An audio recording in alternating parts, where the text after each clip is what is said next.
पंचायत ने जैसे ही सजा की बात की तो प्रीति भी तुरंत बोली, सरपंच जी, मैंने आपसे कहा था कि ये जरूरी नहीं है कि अगर मैं किसी के साथ रात भर रही हूँ तो हमारे बीच कुछ गलत हुआ ही हो। गलत मैं नहीं हूँ, बल्कि गलत आप लोगों की सोच है, जिन्होंने सच जाने बिना ही मुझे मुजरिम करार दे दिया। कानून भी किसी को बिना गवाह, बिना सबूत के मुजरिम नहीं ठहरा सकता, तो फिर पंचायत कैसे किसी को दोषी मानकर सजा सुना सकती है। अगर मैं गलत होती तो सिर झुकाकर पंचायत के फैसले का सम्मान करती, पर मैं गलत नहीं हूँ। मेरे और आदित्य बाबू के बीच कल रात ऐसा कुछ नहीं हुआ जिसके लिए मुझे ऐसे सबके सामने शर्मिंदा होना पड़े। और रही बात मेरे विधवा होने की, तो मेरी शादी तब हुई जब मैं 4 साल की थी। 4 साल की उम्र में तो एक बच्चे को ये भी पता नहीं होता है कि शादी होती क्या है, और मुझे तो आप सबने विधवा ही बना दिया। मैं ऐसी शादी को नहीं मानती जिसके बारे में मुझे ये तक पता ना हो कि मेरी शादी हुई भी थी या नहीं। और रही बात अपना सब कुछ आदित्य बाबू के नाम करने की, तो मैंने कुछ नहीं किया है। उन्होंने मुझसे धोखे से कागजातों पर साइन करवाए थे, और विक्रांत भाईसा और मेरा पूरा परिवार ये बात जानता है। तभी भानु और सुमित्रा भी वहां आ गए। प्रीति की बातें सुनकर गांव का एक पंच उठकर खड़ा हुआ और गुस्से में बोला, जी छोरी तो सबके सामने पंचायत का अपमान कर रही है। ये सुनकर प्रीति तुरंत बोली, अपमान नहीं कर रही हूँ काकासा, बस आप सबको ये बताने की कोशिश कर रही हूँ कि बाल विवाह जैसी प्रथाओं ने ना जाने कितनी मासूम लड़कियों की जिंदगी बर्बाद कर दी है। और कमाल की बात तो ये है कि मेरे जैसी पढ़ी लिखी लड़की भी आज इन कुप्रथाओं की शिकार हो गई। क्योंकि मैं गांव में जो पैदा हुई हूँ, सुहागन बनने से पहले ही आप सबने मेरे माथे पर विधवा होने का ठप्पा लगा दिया है। पर मैं अपने पैरों में इन कुप्रथाओं की बेड़ियां कभी नहीं पहनूंगी। तभी एक और पंच बोला, हाँ बेटा, तू क्यों हम सबकी मानने लगी? जब तूने अपने परिवार की ना सुनी तो हमारी क्यों सुनेगी? जगदीश भाईसा ने तुझे इतना लाड़ दिया, एकलौती औलाद समझकर सब थारे को दे दिया, पर तूने तो उन्हें सड़क पर ही बैठा दिया है और सब कुछ उस छोरे के नाम कर दिया जिसके साथ तू कल सारी रात थी। हम कैसे मान ले कि जिस छोरे के नाम तूने अपने बाप दादाओं की जिंदगी भर की कमाई कर दी, उसके साथ सारी रात रहकर भी थारे दामन में कोई दाग ना लगा है? प्रीति उनकी बात का जवाब देते हुए बोली, मेरी सच्चाई पर जिसे यकीन करना था वो कर चुके हैं, और मुझे पता है कि मेरे बाबासा भी मुझ पर यकीन जरूर करेंगे, इसलिए मुझे कोई फर्क नहीं पड़ता कि आप सब मेरी बातों पर यकीन करेंगे या नहीं। सरपंच जी, ये लड़की हम सबका अपमान किए जा रही है और आप बैठे सुन रहे हैं। तभी एक पंच उठकर गुस्से में बोला, तो सरपंच ने प्रीति की ओर देखकर कहा, बेटा, थारे ये सब कहने से गांव में किसी को भी थारी बातों पर यकीन ना होवेगा। गांव की कोई और छोरी अगर ये सब करती तो पंचायत उसको सजा जरूर सुनाती और थारे को भी सजा जरूर मिलेगी। और अगर तूने पंचायत की सजा मानने से इनकार किया तो पंचायत तेरे पूरे परिवार को जात बाहर कर देगी। ये सुनकर प्रीति और सुमेर की आंखें खुली की खुली रह गई। तभी सरपंच फिर से बोले, गांव की विधवा औरतें थारे सारे बाल काटेगी और तुझे आज से सफेद और काला रंग ही पहनना होगा।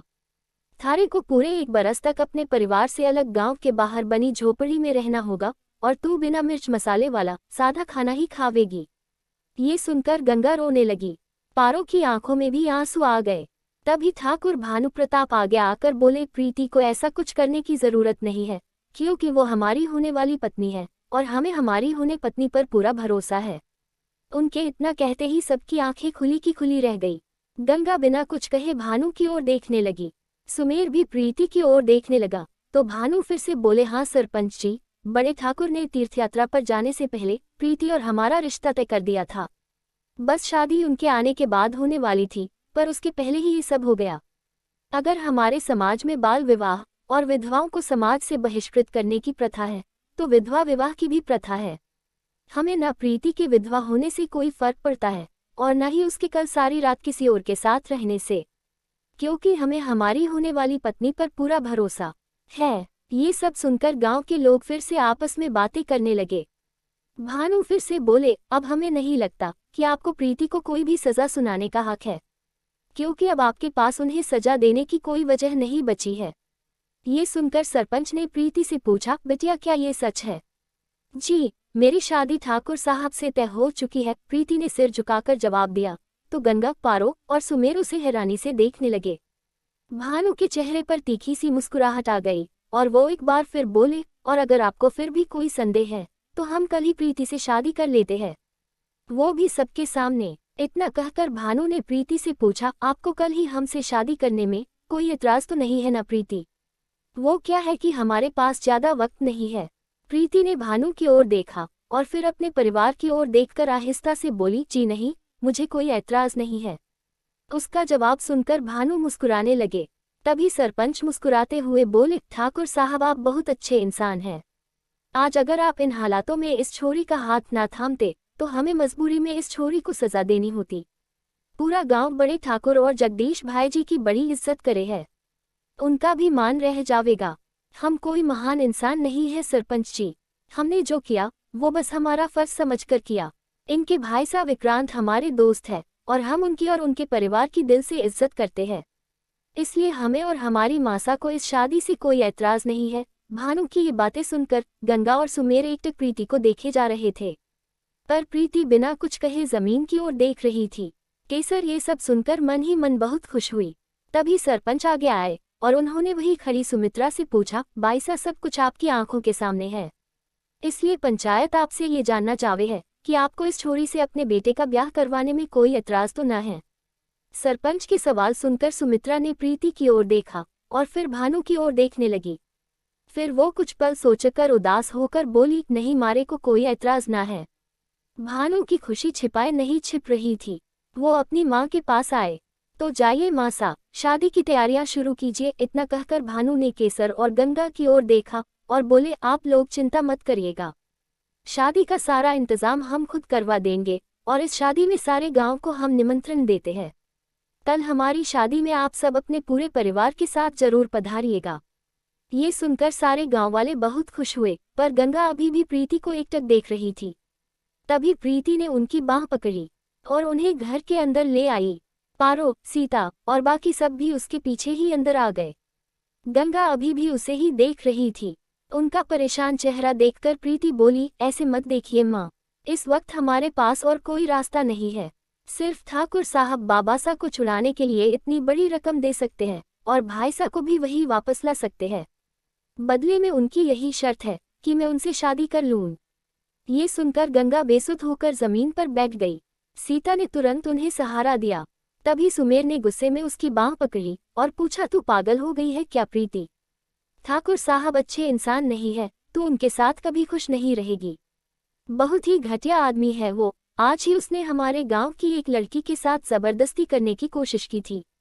वो तो सही वक्त पर आदित्य साहब ने उस लड़की को आकर बचा लिया। ये जो चोटें इसके मुंह पर लगी हुई है ना, ये आदित्य साहब की ही देन है। ये सुनकर प्रीति गुस्से में भड़की, और जो चोट उन्होंने मुझे पहुंचाई है उसका क्या?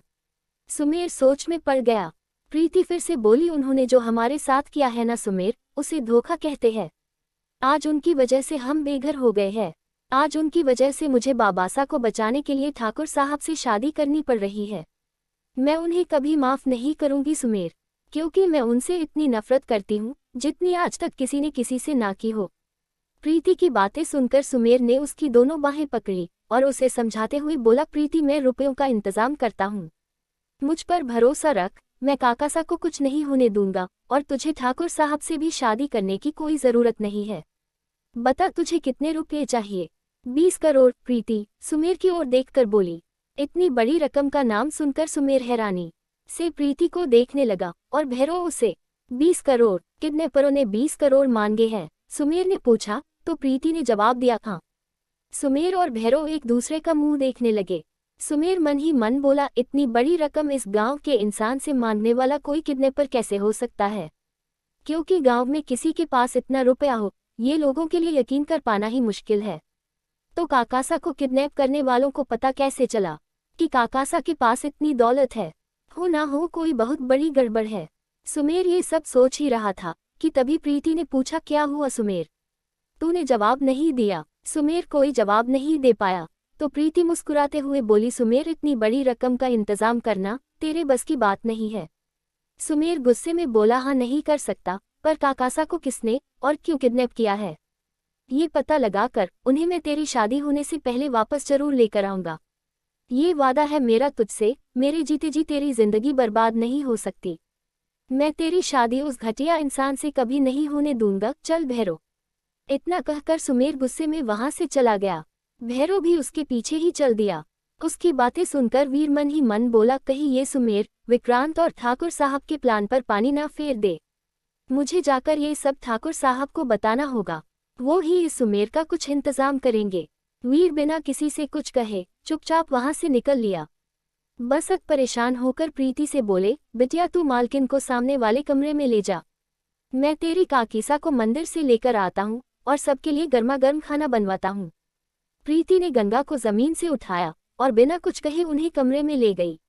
उनके जाते ही सीता पारो से बोली, पारो तू जा और सबके लिए छाछ बना कर ला, भाभीसा को मंदिर से आने में कुछ वक्त तो लगेगा, तब तक तू कुछ नाश्ते के लिए भी ले आ, मैं हूँ मालकिन के साथ उनका ख्याल रखने के लिए। जी माँ अभी लेकर आई, पारो ने इतना कहा और वहां से चली गई। प्रीति ने अपनी माँ को बैग पर बैठाया और उनके पास बैठी।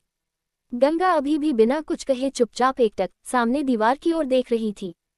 प्रीति ने रोते हुए उनके गाल को छूकर कहा, मैं जानती हूँ कि आपने और बाबासा ने मुझे बहुत लाड़ प्यार से पाला है और आप कभी ये नहीं चाहेगी कि मैं ठाकुर साहब जैसे घटिया इंसान से शादी करूं। पर माँ इस वक्त हमारे पास कोई और रास्ता भी तो नहीं है। मुझे पता है कि सुमेर भी इतने सारे रुपयों का इंतजाम नहीं कर पाएगा, इसलिए मुझे ये शादी करनी होगी।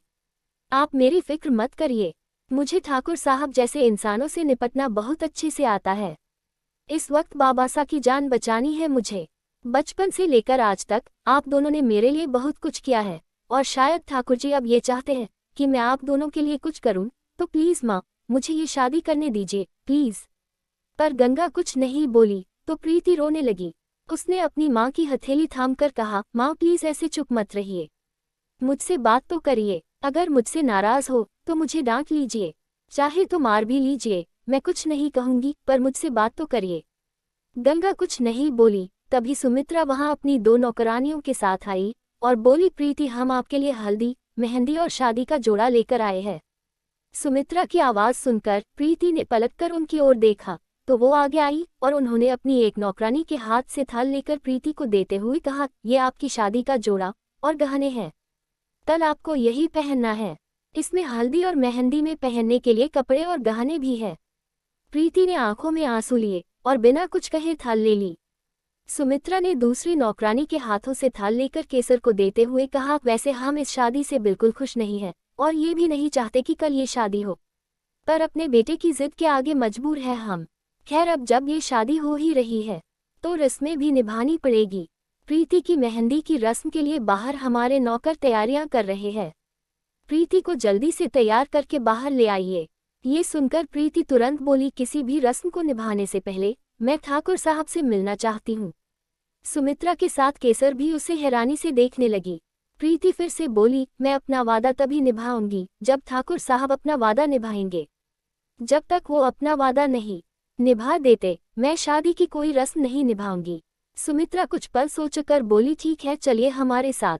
प्रीति ने थाल सीता के हाथों में थमाए और उनके साथ चल दी। उनके जाते ही केसर मन ही मन बोली, ये लड़की आसानी से ये शादी नहीं करेगी, इसे और तोड़ना पड़ेगा। कहीं अगर ये लड़की शादी के मंडप में पहुंचकर पलट गई तो हमारा सारा खेल बिगड़ जाएगा। अब मुझे ही कुछ करना होगा। इधर चंदू आदित्य के लिए चाय लेकर उसके कमरे में पहुंचा।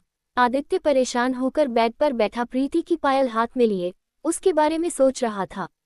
चंदू ने चाय आदित्य की ओर बढ़ाते कहा, साहब आपकी चाय। आदित्य बिना उसकी ओर देखे बोला, रख दो। चंदू ने चाय टेबल पर रखी और चला गया। उसके जाते ही सूरज वहां आकर बोला, सर हमारी फ्लाइट के टिकट्स आ गए हैं, हमें अभी जयपुर के लिए निकलना होगा, तभी हम शाम की फ्लाइट ले पाएंगे। नहीं सूरज, जाने से पहले मुझे उस लड़की के लिए कुछ ऐसा करना होगा जिससे उस लड़की को उसके अपनों के किए की सजा ना मिले। मेरी उससे कोई दुश्मनी नहीं है, इसलिए मैं उसे ऐसे किसी गुनाह की सजा नहीं दे सकता जो उसने किया ही ना हो, वरना दादी मुझे कभी माफ नहीं करेगी। आदित्य के इतना कहते ही सूरज बोला, पर सर मैंने तो गांव वालों के मुंह से सुना है कि कल वो लड़की अपने मंगेतर से शादी कर रही है। उसके इतना कहते ही आदित्य हैरानी से उठकर खड़ा हो गया और सूरज को देखने लगा तो सूरज फिर से बोला, हाँ सर, और गांव वाले तो उसके होने वाले पति की बहुत तारीफ भी कर रहे थे, कह रहे थे कि बुरे वक्त में वो अपनी होने वाली पत्नी और उसके परिवार की मदद कर रहा है और उस लड़की ने खुद सबके सामने अपने मंगेतर से कल ही शादी करने का फैसला लिया है। आदित्य कुछ नहीं बोला और सोच में पड़ गया। उसे प्रीति की शादी की बात सुनकर बहुत बुरा लग रहा था। उसके हाथों से प्रीति की पायल छूटकर जमीन पर गिर गई तो सूरज ने पायल उठाकर आदित्य को दी और पूछा, टिकट्स कैंसिल करूं या चलने की तैयारी करूं सर? आदित्य पलटकर खड़ा हो गया और पायल देखकर बोला, चलने की तैयारी करो। शायद मैं बेवजह ही उस लड़की के लिए परेशान हो रहा था। उस लड़की की स्पीड तो 4G से भी ज्यादा फास्ट निकली। मेरे सामने तो बड़ी बड़ी बातें कर रही थी, मुझ पर अपनी जिंदगी बर्बाद करने का इल्जाम लगा रही थी और अब इतनी जल्दी अपने उस आशिक से शादी भी कर रही है। अच्छा ही है जो वक्त रहते उसकी असलियत मेरे सामने आ गई। वो लड़की भी अपने बाप दादा की तरह अपने मतलब के लिए कुछ भी कर सकती है। मुझे तो उस बेचारे सुमेर पर तरस आ रहा है, कहीं हमारे बाद ये लड़की और इसका पूरा परिवार उस बेचारे को भी बर्बाद ना कर दे। सूरज तुरंत बोला, हमें उससे क्या सर, हम तो आज वापस जा रहे हैं और फिर दादी माँ को साथ लेकर यहाँ आएंगे। आदित्य कुछ नहीं बोला पर सूरज फिर से बोला, वैसे सर, आज जब उस लड़की की माँ और उसकी ताईजी हवेली से जा रही थी तो उस लड़की की माँ अजीब सी बातें कर रही थी। कह रही थी कि ये सब किसी की अमानत है पर अब वो उसे क्या मुंह दिखाएगी, वगैरह वगैरह। ये सुनकर आदित्य गुस्से में बोला, अपने ससुर की बात कर रही होगी। वो आदमी अपने किए पापों को धोने अमरनाथ जो गया हुआ है। मैं चाहता हूँ जब वो लौटे तो उसे हवेली में मेरी दादी नजर आए। दादी को देखकर प्रीति के बाप और दादा के उड़े हुए चेहरे देखने के लिए बहुत बेकरार हूँ मैं। इसलिए अब मुझे मुंबई जाकर दादी को यहाँ लाने की कोई तरकीब सोचनी होगी। ये सुनकर सूरज मुस्कुराने लगा। मैं पैकिंग करता हूँ, तुम भी निकलने की तैयारी करो। आदित्य के इतना कहते ही सूरज ने सिर हिलाया और अपने कमरे में चला गया। उसके जाते ही आदित्य ने प्रीति की पायल को देखकर कहा, पता नहीं क्यों पर मुझे ऐसा लगने लगा था जैसे कि मैं तुम्हारे लिए कुछ महसूस करने लगा हूँ और इसी एहसास से भागने की कोशिश कर रहा था मैं, पर आज तुमने मुझे गलत साबित कर दिया। मेरी राय तुम्हारे बारे में गलत नहीं थी, तुम भी वैसी ही हो जैसा तुम्हारा पूरा परिवार है, इसलिए नफरत करता हूँ मैं तुमसे, नफरत। इतना कहकर आदित्य ने प्रीति की पायल फेंक दी जो जमीन पर टेबल के पास जा गिरी। तभी उसकी नज़र अपने हाथ में बंधे प्रीति के दुपट्टे पर पड़ी। लेखिका कविता वर्मा।